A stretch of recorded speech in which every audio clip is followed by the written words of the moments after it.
The views, comments, and opinions of the following program do not necessarily reflect those of Morris Media Studios, MorrisMediaLive.com, or its affiliates. Listener discretion is advised.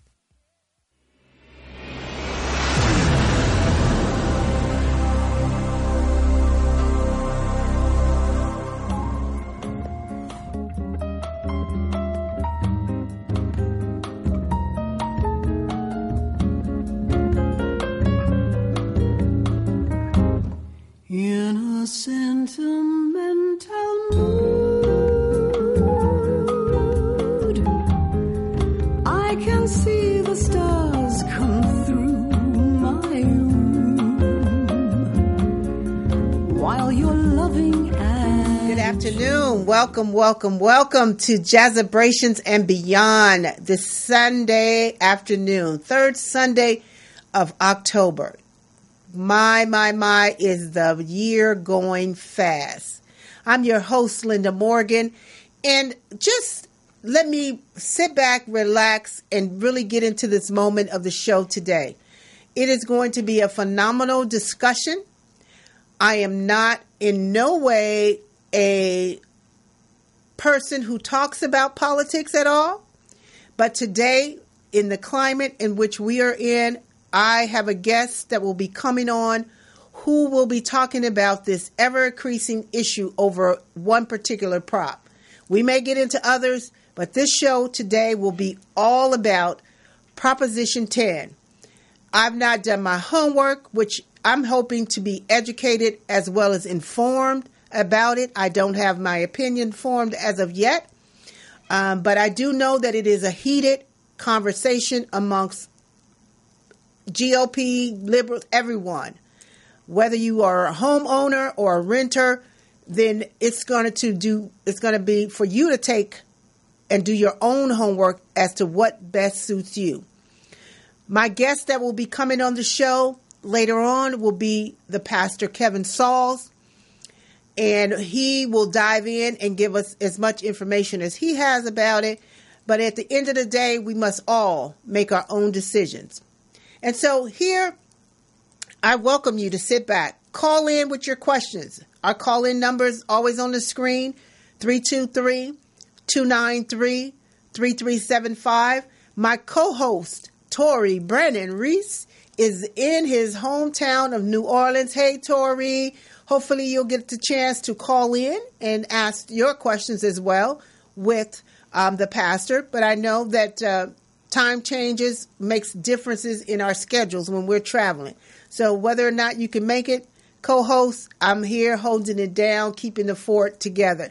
I'm grateful for my first-time engineer in the studio herself, the owner of Morris Media Studios, Miss Felicia, is in the house with me today, y'all. So I'm excited. I can't be looking down at my phone because I'm getting all these notifications coming in.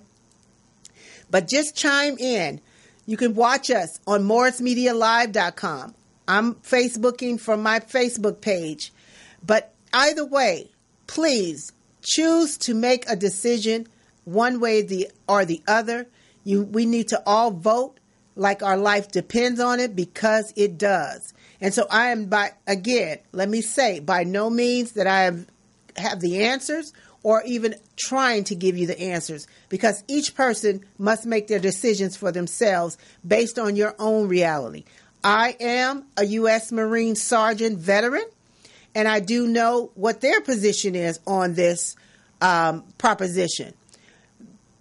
Then again, I'm not sure what stance to take, only because I have multiple facets of me that I would have to weigh into. So again, it's all about gathering the information on both and doing your due diligence to make the best decision for you and your family as a voter.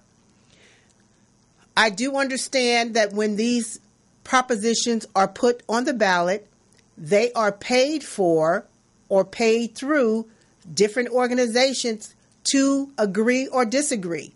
So whether or not the individuals who are being paid agree or disagree, they get paid to take a stance. Now, if that's not an oxymoron against your conscience, I'm really wanting to dive into this and see what it's all about. You're heading an organization. You personally feel one way, but your organization feels another way. But you have to take the stance of your organization because you work for that organization. How do you reconcile that against your own personal morals and what you believe? These are some of the decisions that people are having to make every day whenever these propositions and initiatives come on the ballot for us to vote for. I do understand that it is sometimes difficult for politicians as well, ministers who are not supposed to be talking about politics in the pulpit, but every now and then they throw their 2 or 3 cents in and try to sway their congregations. But either way, you as an individual who has the right to vote still needs to make your own personal decision, because you don't know what somebody's going to do when they go into the ballot box. So it's just your vote that matters. And as always, I have tried very hard, and I do very intentionally stay away from politics. When I opened up the show at the 1-year turning point in August, I decided to broaden it to Jazzabrations and beyond. And I did that with the intention of being able to reach out to the community in different aspects of my life. I'm a mother of a 17-year-old. I'm a mother of a 28-year-old. I'm a grandmother now for the first time. I am on all kinds of school and meetings and boards for my son's school. So that's a whole nother area that I have to sometimes delve in and have conversations about. Not only with the jazz and blues legends that I've honored over the past 9 years. Hey, salute to that. We will be 10 years in March of next year. Can you believe it? I had to take a pause right there. 10 years of doing the work of honoring jazz and blues legends.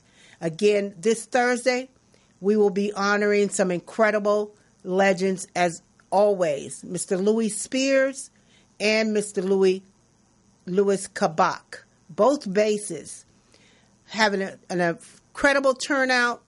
In order to attend that, please reach out to me. If you want to send me an email, Jazzabrations live@gmail. Jazzabrations live@gmail.com. And I will get the information to you if you would like to see and witness Louis Spears, bassist, and Louis Kabak being honored on Thursday at 7 p.m. Location, the LA Athletic Club. Again, so as I sit here on this Sunday afternoon and we dive into the different topics that we're going to be talking about, which is for today, Proposition 10, when my guests arrive, we will definitely be taking your calls, or call me, 323-293-3375. Call me now so that we can possibly log your questions that you may have to be able to get answers for you. Or if you're on Facebook Live, throw your question in there and we will be able to get you an answer about Proposition 10. And this is for all of my California folks. This doesn't affect all of you all over the country. It's just here in California that this proposition is on our ballots coming up on November the 6th. Speaking of that, let me just digress a bit. I heard something about Georgia where they took off 100,000 people off the rolls because they had not voted. What kind of madness is that? And who just sits back and allows these things to take place? I know that we have advocates out there fighting. I know that there's people up in arms about the things that take place. But even before they start making these kind of decisions, I would think that you have people who are able to make decisions to stop these actions before they take place. Or maybe they're not. Maybe I'm just naive to think that things just don't happen in a bubble. I'm not really sure, but I was just angered to hear about that. 100,000 people came off the rolls in Georgia. What if that happens in California, New York, anywhere? There's no stop gaps in place to stop somebody from doing these kind of actions. One person could take a pen and make this kind of decisions for the whole state. It just seems really odd that these kind of decisions don't have checks and balances. And I don't know the whole story behind it. Like I said, I rarely delve into politics because it angers me, some of the stuff that goes on, which is probably, as my mentor would say, you don't do something unless you're angry. Make me get more and more involved. But for now, I'm just going to put a pin in it, and hopefully that gets taken care of over in Georgia. Again, on this Sunday afternoon, I'm your host, Linda Morgan, here on Jazzabrations Live. I'm going to take a quick break, and I will be right back with you here on Morris Media Studios.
back, y'all. Welcome, welcome, welcome back. I'm your host today on Jazzabrations and Beyond. Linda Morgan here at Morris Media Studios. And as always, when I get to talking about politics, my head starts swimming and my eyes get to rolling in the back of my head because I sometimes get angry. But I'm trying to focus, y'all. Trying to focus. My guest is coming in, and so we will be able to start this discussion. I'm just going to be a listener. I'm going to be a student listening to someone who is bringing their viewpoint about Proposition 10. I have not formed any opinions about it. I'm still doing my due diligence. As I've said, there's certain organizations which I will pull up that is for and against it so that you could get some perspective as to the range of individuals that are taking their stance on this. So we're live and in color, and I'm not going to stop. And Pastor Sauls is going to walk right on in here, jump right on in, and put on his headset. And I'm going to introduce him to you. And most of you guys know, you see that wonderful post that he put on my Facebook page. Hey, Pastor Sauls, how are you? How y'all doing? We are doing wonderful. Can you Great. hear me? You can hear everything? Not yet. Okay. So it should be coming through your headset if you hear me. Maybe we'll fix it, but we'll just keep going. We're live and in color. See if that works over there with you. All right, there we go. Okay, great. Welcome, welcome, welcome. I just proceeded to tell the audience that I'm here going to be a student listening to you to talk about Proposition 10. All right. Because as I will share with my listening audience, I am a U.S. Marine veteran, and we are saying no on 10. And for whatever reason, you'll be able to give us the skinny on yes or no, and I'm just listening. So take it away, Pastor Sauls. Great. Good afternoon, everybody. Linda, thanks for having me. Thanks for your service. And to all of our veterans, it's good to be here. As I mentioned on my post to share our passion for jazz, yes, sir. As well as our commitment to social justice. And I just appreciate the work that Linda is doing. And glad to be with all of you today. I think probably just a couple of things to say, around, Proposition 10. At the outset, it seeks to localize rent control to expand, affordability and accessibility, especially for those who are going through difficult and challenging times, around that. And I will address some of the myths that are in the ads because I think that's very important. So I will do that. But I think at the outset to say, Proposition 10 seek to do, 4 things. 1, repeal. 2, redirect. 3, reposition. And 4, reset. In terms of the repeal part, it seeks to repeal a law that was passed in 1995 called the Costa-Hawkins Law. Repeal that law that's been exploited by predatory corporate landlords. And I think it's very, very important that we get to hear about and hear the term predatory corporate landlords, because we are dealing with multinational corporations, and I would only refer you to those who are supporting no on Prop 10 and those who are funding no on Prop 10. For the most part, these are corporate landlords, multinational landlords such as Blackstone, and others. And so I think it's always good to follow the money. They've been exploiting the loopholes of what was passed in 1995. And so we want to repeal, that law, and then to see how we can redirect the power of rent control to local municipalities so that it gets closer to the local communities affected by high rent and skyrocketing rents as well as rent gouging around that. So that's the redirection to bring it closer to us. And in this redirection, then it seeks to reposition people. That's us now. Because remember, this is a participatory democracy. And while I'm at it, tomorrow is the last day to register to vote. So if you haven't registered to vote, and you are under the hearing of my voice, make sure that you register to vote tomorrow. Not just that, but verify that you are registered to vote. Because we've heard from folk, who heard that they were dropped, from the rolls in California. That's what I was just talking about in Georgia. 100,000 people dropped. You ain't got to go too far. We know what happened in the last election, here in L.A. County. So just verify. So registration, verification, mobilization. And they can go to lavote.org to verify. lavote.org. Make sure you do that. So that's the repositioning. It repositions us now to work with our local, municipalities around how we will facilitate rent control. So this, so yes on 10 is not saying that how it needs to be done, because right now it's a one-size-fits-all, and all of us know that the rent issues, in San Bernardino is different than that of San Francisco. Correct. National City different than that of, Newark, California. Redding, that is different than Redlands, right? Oakland is different than Oakley, in terms of that. And so it provides us then, to organize ourselves, work with our municipalities, and deal with what needs to happen, around rent control. So that's the repeal, the redirect, the reposition, and then the reset. 17 million households right now. And this is why I'm doing what I'm doing. My heart goes out to 17 million households in the state of California who are caught up in this housing crisis, in this humanitarian crisis, and for me as a person of faith, in this moral crisis around what's happening, with the rent gouging and the skyrocketing rent control and the gentrification, that continues to take place in our community. And to those families, we are saying, we want to reset you from instability to stability. We want to reset you from insecurity to security. We want to reset you from inaccessibility to accessibility to quality housing. And then we want to reset you, from expensive and out of control, rent prices to affordability. This all, Linda, boils down to making sure that people's dignity, is being reset. Because you and I know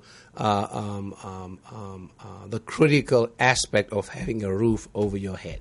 Absolutely. And so I come at this, from the center of my heart and this concern, not just as a person of faith, not just as a person of color, but also not just as a pastor, but also as a commissioner on the Homelessness Commission for the City and County of Los Angeles, LASA. Because right now, even though they are a myriad of challenges that contribute to homelessness, we know that one of them is the fact that people can't afford their rent. They can't afford to pay their rent. And we're talking now not just about folk who, where one person is working. We're talking about people where households where two individuals, are working.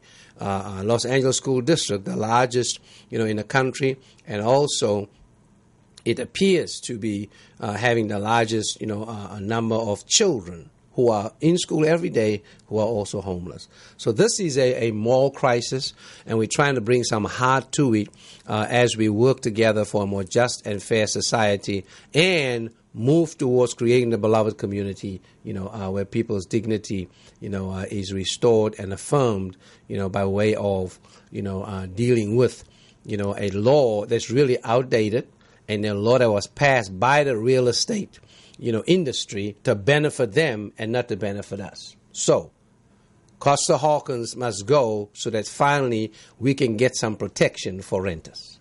Absolutely.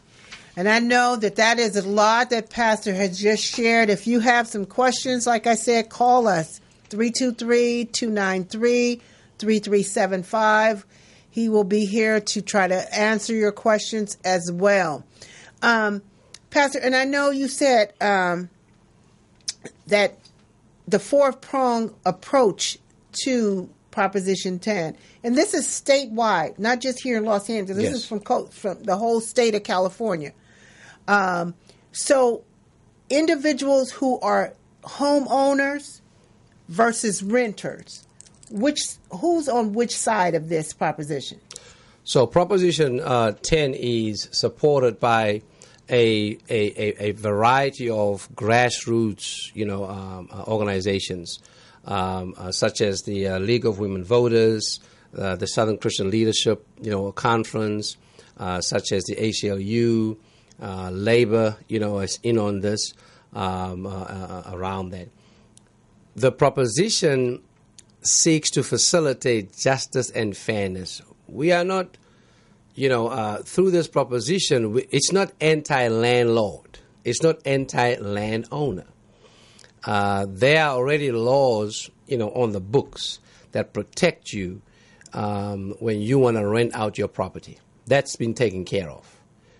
Repealing Costa-Hawkins is saying now you got to take care of the renters on the other hand, because nobody, is going to tell you if you have 1, 2, or 3 properties that you're working with, or you have apartment buildings that you're working with.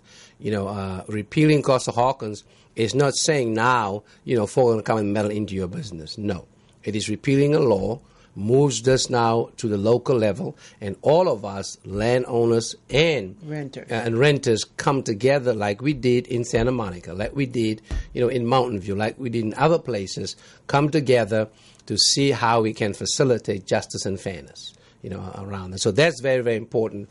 What the No campaign has done, it has created a lot of straw men, and women, and the ads are basically challenging, a straw man, because all the stuff that we are saying in Costa-Hawkins, what they are fighting, we're not saying, right. In terms of that. So that's very, very important. And so I hope at some point I can go through about 4 aspects of that, but you mentioned the multi-prong approach, so all I'm trying to say is, or we'd like to say is that Prop 10 is a key part of a multi-prong solution voters will consider this November. Prop 1 is to build more affordable housing. Prop 2 is to address homelessness. And then Prop 10 is to limit, rent increases, and rent gouging, that's taking place, right now. And so it's multi-pronged. Exactly. And then there's a lot of people I know I'm on Facebook a lot. Mm-hmm. And there's a group in Inglewood called the Eye of the Eye of Inglewood. And they're talking about how so many people are being outpriced out of their homes that they've lived in for many, many years. And this is probably happening from multiple sources, not just gentrification, but because of the high rising costs, because Inglewood is not under rent control. Right. Mm-hmm. And so landlords, owners are increasing the rents to these astronomical amounts to where people who have lived there for years are now forced to move out because they can't afford it.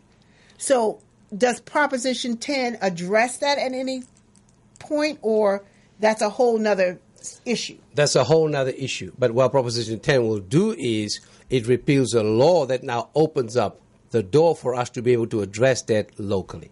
Gotcha. Because right now, there is no way we can challenge, the city of Inglewood around that. Now, one of our partners, is, I think it's Uplift Inglewood. It's one of our partners supporting, Proposition 10 because of that reason, because we all know the crisis going on, in Inglewood. Now it's being portrayed as it's a boom, and it's all about economic development that's going on, but we have to understand there's a flip side to all of that. And the sad thing about it is a lot of folk who look like us, who've called Inglewood home for many, many years, are now being squeezed out, purely because of economics. And, right. And that's what we're dealing with in terms of how do we, how do we close the loopholes and move this, locally so that we can deal with our municipalities so they can be accountable to us, around what needs to happen, with, the housing crisis we are dealing with. Absolutely. Well, with that, we're going to take a quick break. We're going to be right back here on Jazzabrations and Beyond with my guest, Pastor Sauls. We shall talk to you in 1 minute. Hang on in there. Get your questions. Call us, 323-293-3375. We'll be right back.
Welcome back. Welcome to Jazzabrations and Beyond. I'm your host, Linda Morgan, and I'm super excited to be sitting here with Pastor Kelvin Sauls as we dive into the topic of Proposition 10. And Pastor, as we went into the break, we were talking about there's 4 different pillars of this proposition that you wanted to discuss with our audience. Again, as always, you can call in 323-293-3375. We will take your calls, but we're going to continue this dialogue. Well, as you know, there's again, thank you, Linda. It's just great to be here and to be a part of this forum. And I do encourage folks to call in so that we can have a conversation, because that's what this is about, for us to have a conversation. I'm not here to tell you how to vote. I'm here to enlighten you, to give you information, because in the end, it is up to you to vote, according to your conscience around that, in terms of that. As you know, there are a lot of ads out there. And, of course, the known 10, given the millions of dollars that they have and the multinational corporations that are backing them, I mean, they're having a good time on the airwaves.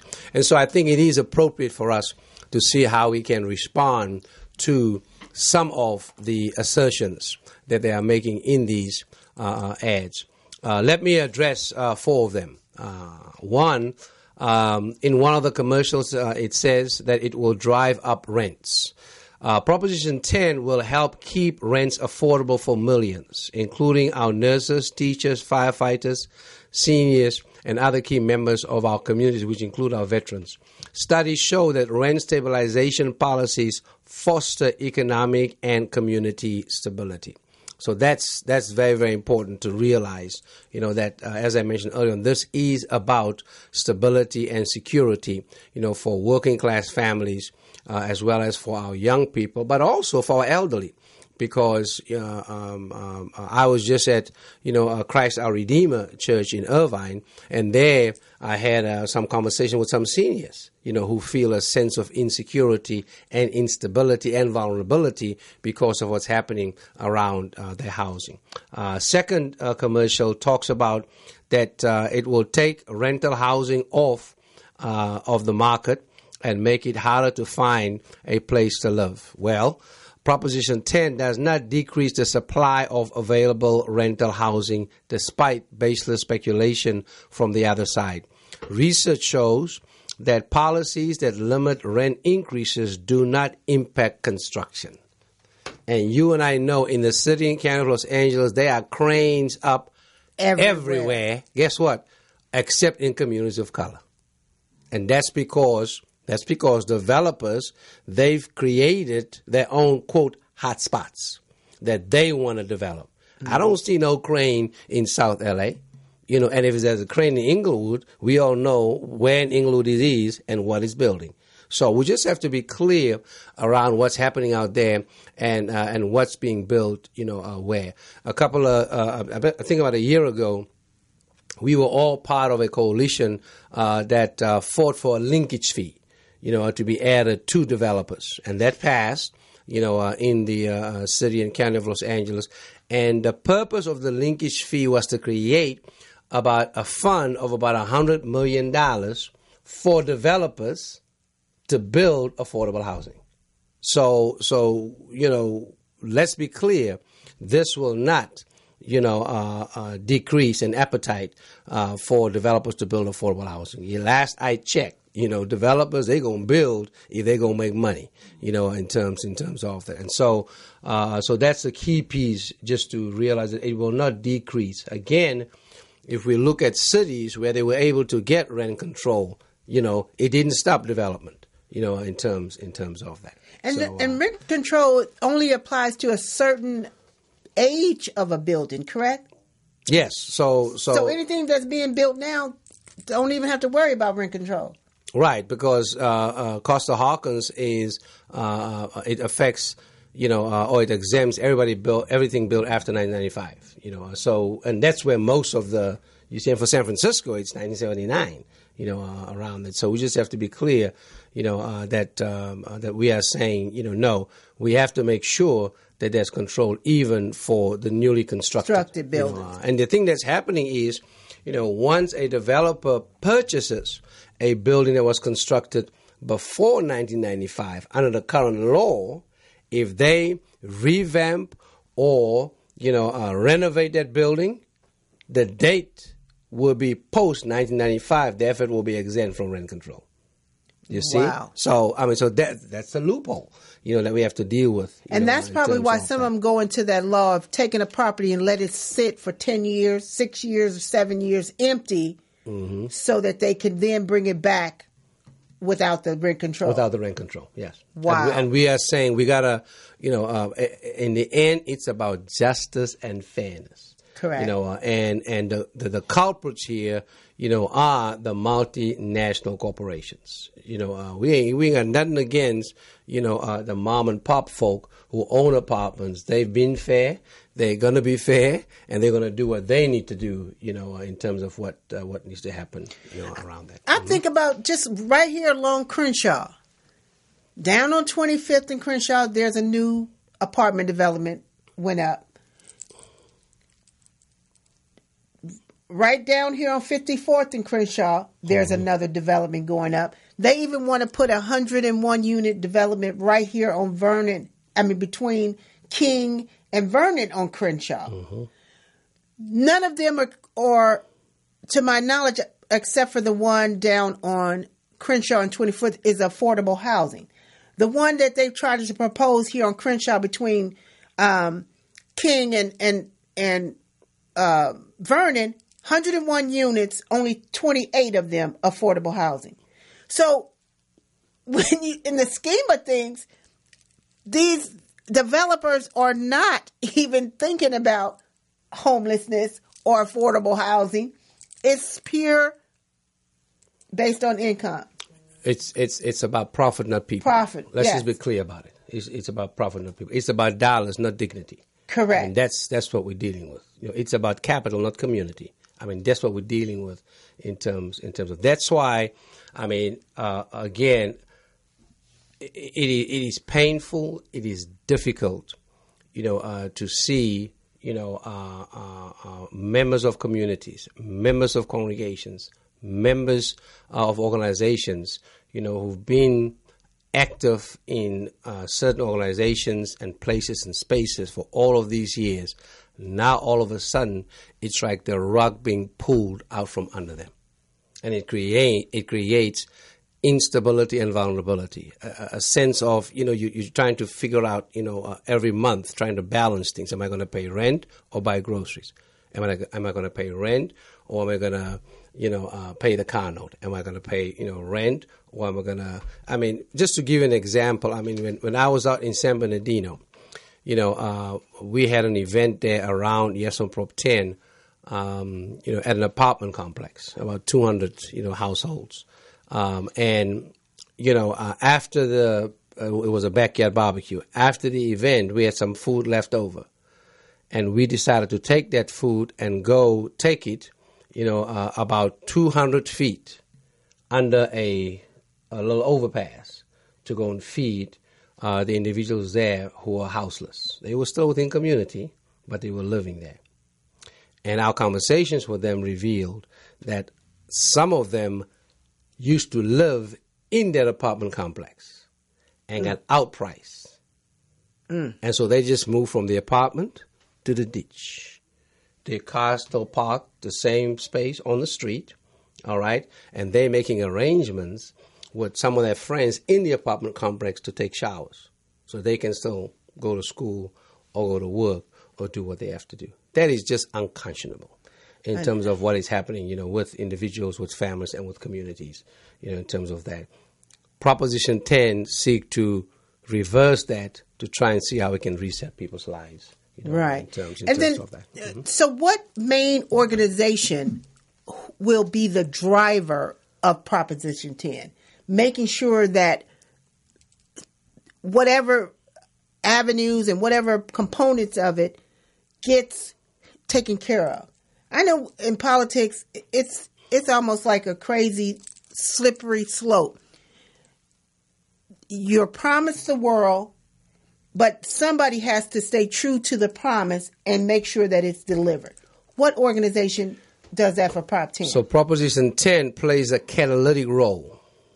So Proposition 10 is an invitation to municipalities and local communities to get involved in establishing how that would look. For most communities, it will be a rent board or a rent control board. There might be other names out there. But each community will determine that for themselves. So we don't just want to pass Proposition 10.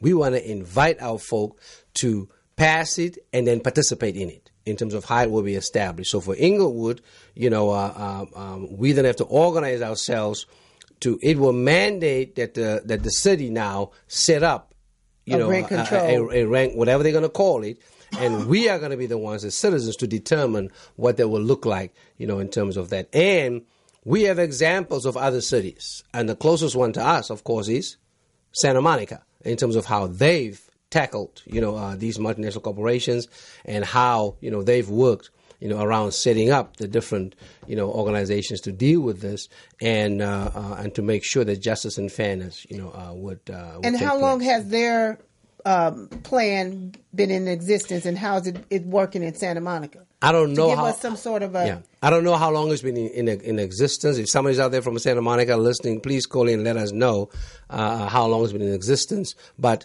from our assessment, it has brought together, owners and renters to talk about fairness and justice, because we're not against people making money, because you own property or you rent it out. This is, this is a capitalist society.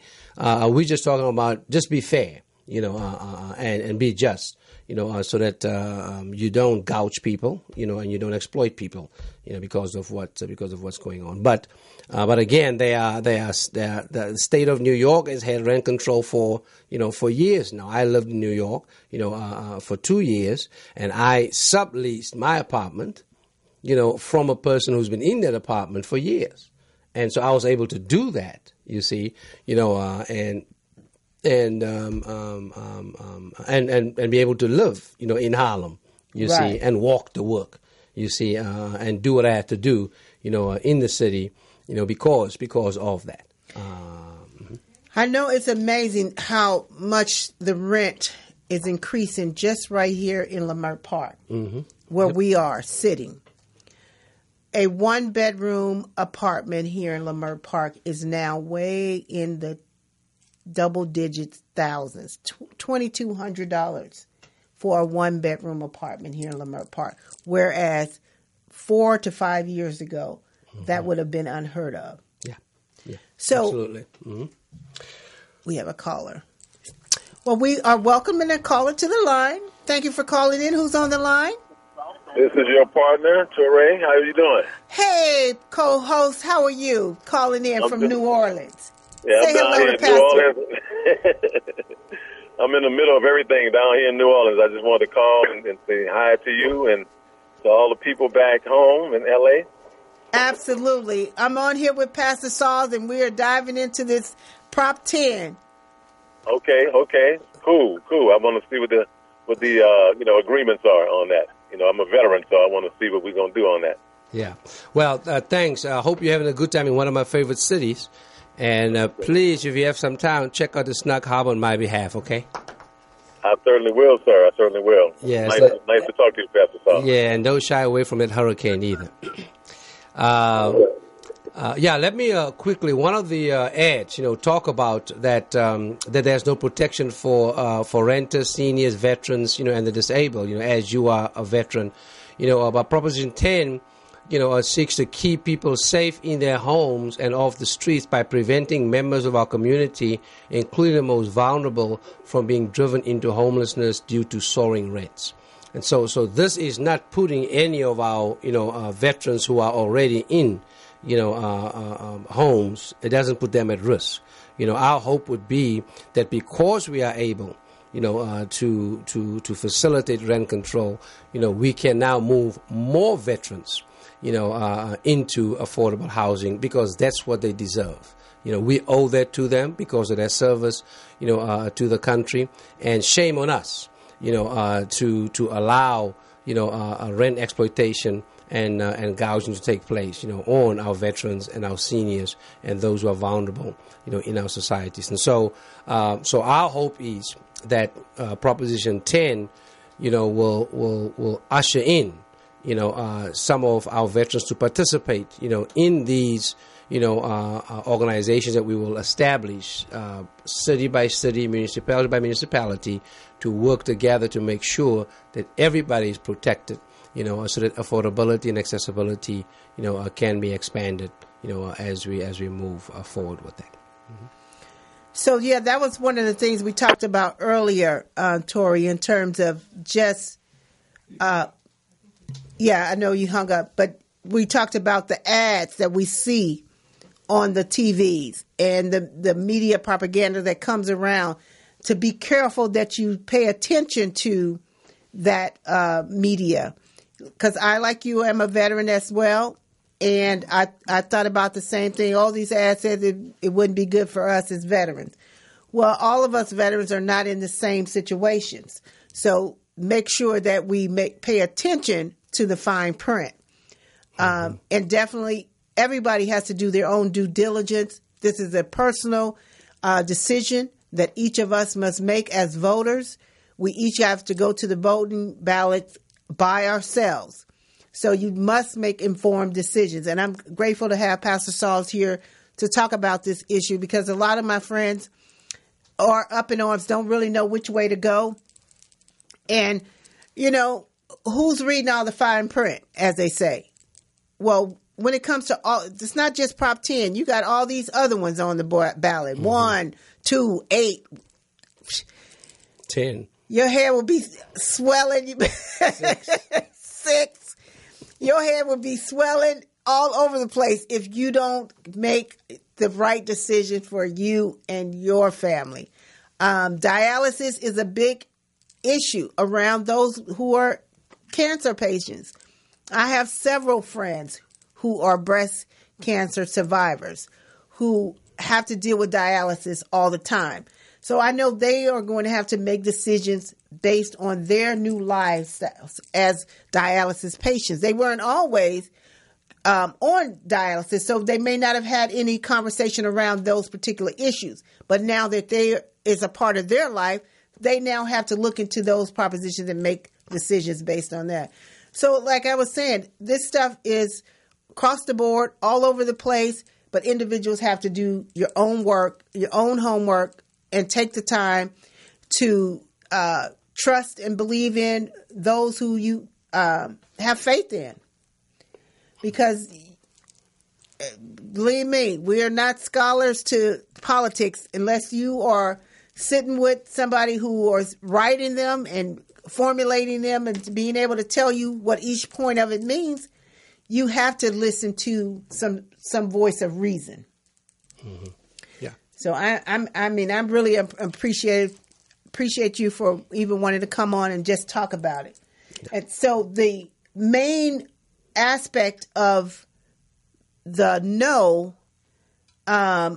is that these corporations are trying to stay away from that repeal. Yes, and again, if you follow the money of all the ads that are who's funding all the ads, I want to mention some of the folk, because I think it's important that we call folk out, because you can only expel folk after you expose them, in terms of that. So, Mr. Steve Schwarzman, he is, he's worth $13.8 billion, and he is the CEO of Blackstone. That is a multinational corporation, probably the largest, landowner in the world. Wow. So he, of course, is backing, the no on Prop 10. Mm-hmm. And I can tell you right now that he does not have your interest at heart.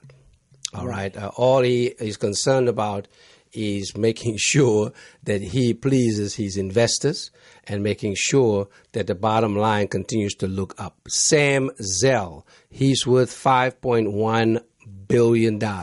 George Marcus, he's worth $1 billion. Of course, Sam Zell, if you didn't know, was the chair of 45's economic development team. All right. So that in itself should tell you something about who he is and what he's about. He resigned, of course, but he only resigned, after what happened in Charlottesville. Up until then, he did not, resign and was ready to roll with whatever, economic, plan, 45, and by 45 I mean Trump. I say 45 because, for a variety of reasons. But anyway, so... we say 46 minus 1. 46 minus 1. Lord have mercy. So, follow the money, and then the other strategy that they've used is they've always then, bought, some individuals within our community in general, the Hispanic and the African American community, who are... who have, some influence. They don't have influence on all of us, who have some influence to support, the No campaign. Ellis Huffman, who's the president of the state NAACP, and we're still having some challenges around, whether, is it the NAACP that is saying no, or if it's her that's saying no, because her consulting firm received $800,000 from the No on 10 campaign to work No on 10, and to facilitate messages of deception, and confusion in the African American community. And I'm a member of the LA chapter around that, and I say to folk that what has happened, with this and the state NAACP is just unconscionable. W.E. Du Bois is probably turning over in his grave, because of this. And I think we need to be clear about how we need to deal with this as we move towards 2020, around that. And so that's just what's happened. I mean, Antonio Villaraigosa, he is, with the No campaign. And so we want to just, let our, Latino sisters and brothers know that, because this is what's happening across the board. The NAACP statewide also came out on No on Prop 8. Most of the folk who are affected by all these unjust practices and unfair practices, as it relates to dialysis and what DaVita and all these multinational corporations are doing in terms of the indignity that they are forcing folk who look like us into, is just unconscionable. And so we have to do some soul searching, as a community, and really check the integrity and the transparency of some of our leaders and facilitate accountability around this. And that was one of the things I said earlier. Individuals who are paid to represent a company interest versus their own personal interests is a tough place to be. I know we only have a couple of more minutes to really dive into this, but that in itself, the California state NAACP taking a position, would that mean that all the local chapters roll up under that position as well? Los Angeles, Beverly Hills, Hollywood, San Pedro NAACP, because they all fall up underneath the California NAACP, you would then make them think that you have to vote with that state NAACP. But that's one of those things where, people get into a quandary. Yeah, you vote your conscience, on the one hand. On the other hand, I would, invite all of our executive boards of local chapters to see, whether they were consulted, around the decision. We need to check in with the executive board members of the state, NAACP, to see, how they arrive, at that decision. Let's have some transparency, around this, because clearly there's a conflict of interest here, around this, and we got to call this stuff out. Correct. Otherwise we cannot go to sleep, on a civil rights or the oldest civil rights organization, around that. We need to fact check this. We got to deal with it, but you are going in that booth as an individual. Correct. Who just happened to be a member of the NAACP, who happens a local, right, NAACP, who happens to be connected with the statewide, and they are connected, with the national. We've talked with several, national folk, including Reverend Barber, and they are just appalled, at what the state NAACP, has been doing around this, because of the work we're trying to do in lifting poor people out of poverty and moving them towards, dignity and prosperity. Absolutely. So, as always, an hour is just not enough time to really talk about this. So we invite you to stay engaged in this conversation. Get involved into the minutia of these propositions that are going to be on the ballots. November the 6th is just around the corner. If you have questions, call your local politicians. Call your local whoever. This is how far I am away from politics. I try to vote what I think I know and stay on that. But you got to be able to get informed about these issues. And all that campaign mail, this is a question that I have from you. I don't know if you can answer it, but how are you targeted with certain mailings that come in to your mailbox? Is it because of something you didn't looked at, signed, or what? Because I'm getting them on both sides, yes and no. And it's just amazing how much information gets put in your mailbox during this time period. You'll be amazed at how much folk know about you because of your spending habits, because of where you hang out, who you hang out with. Amen.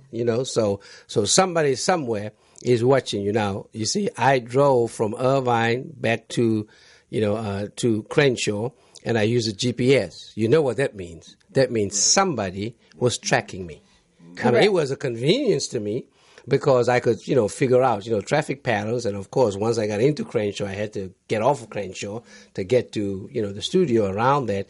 But you'll be amazed as to how much folk know, about you. And that's how you get what you get on your phone and where you eat, what you eat, and all of that. What kind of movies you watch. I mean, come on now. So that's why you get what you get in your mail, because they know something about, your habits and your decisions. And they better get off my phone because they are now getting really aggressive with texting me and telling me, do this and follow this. Y'all better leave Miss Morgan alone. So every time they come in, I'm just hit stop. You got to hit stop. You can't just delete the message. You got to say stop. And then they can no longer send you any more messages. But I'm getting them from all up and down the state. It's as if they looked into my computer to say, she's going to have a show today on Proposition 10. Let's hit her with all this stuff. But you guys got to be diligent out there with the information that people are pushing to you as well. Yeah. You can become very confused with it. I know it's a lot to read, but take the time, get you a cup of coffee and read. Forget all the big stuff. Go all the way down to the little notes and then do your research on that, on the small print. Yeah. And we want to encourage folk, hey, when you get your ballot, vote from the bottom up. Okay? Yes. Yeah, because, sometimes when folks start from the top, halfway they kind of a little tired or they get a little exhausted. So we got a strategy for you. Vote from the bottom up. Be informed. Get involved. Yeah, you don't have to be involved in everything. But right. Be involved in something.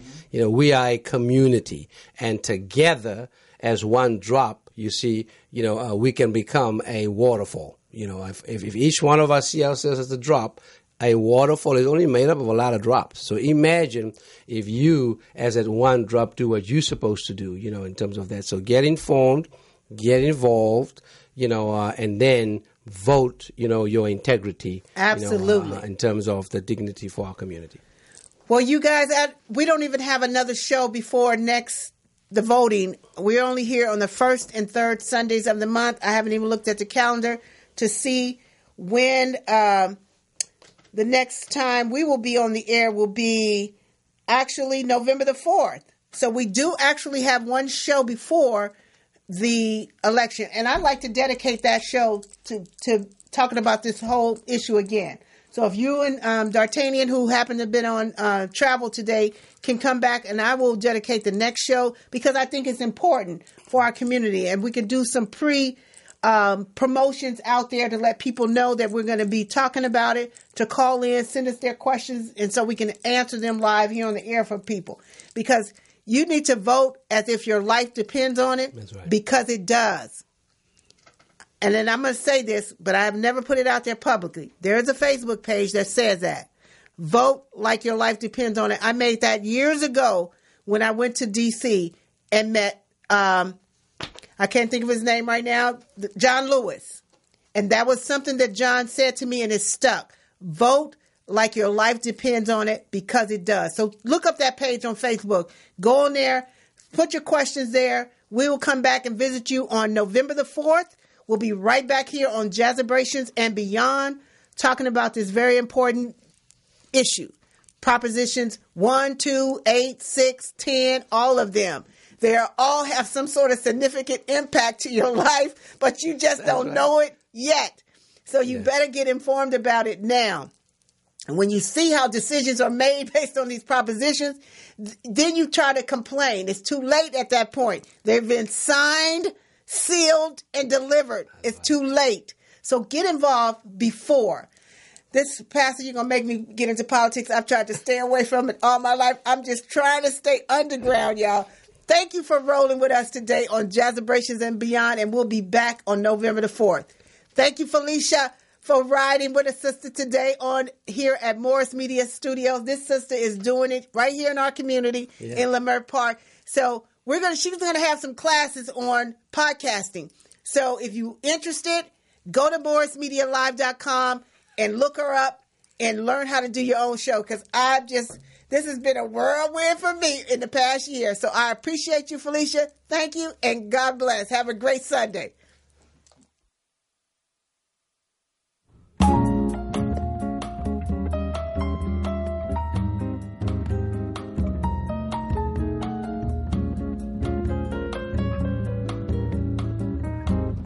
In a sentimental mood.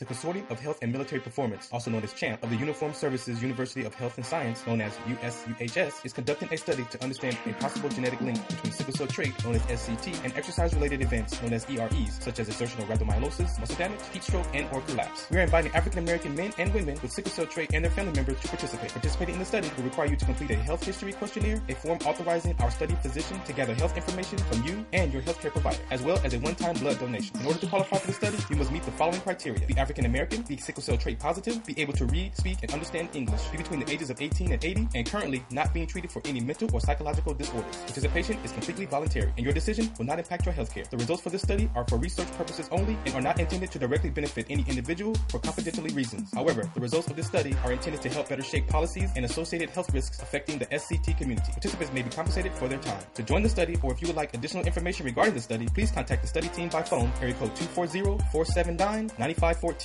or email sctstudy-ggg@usuhs.edu.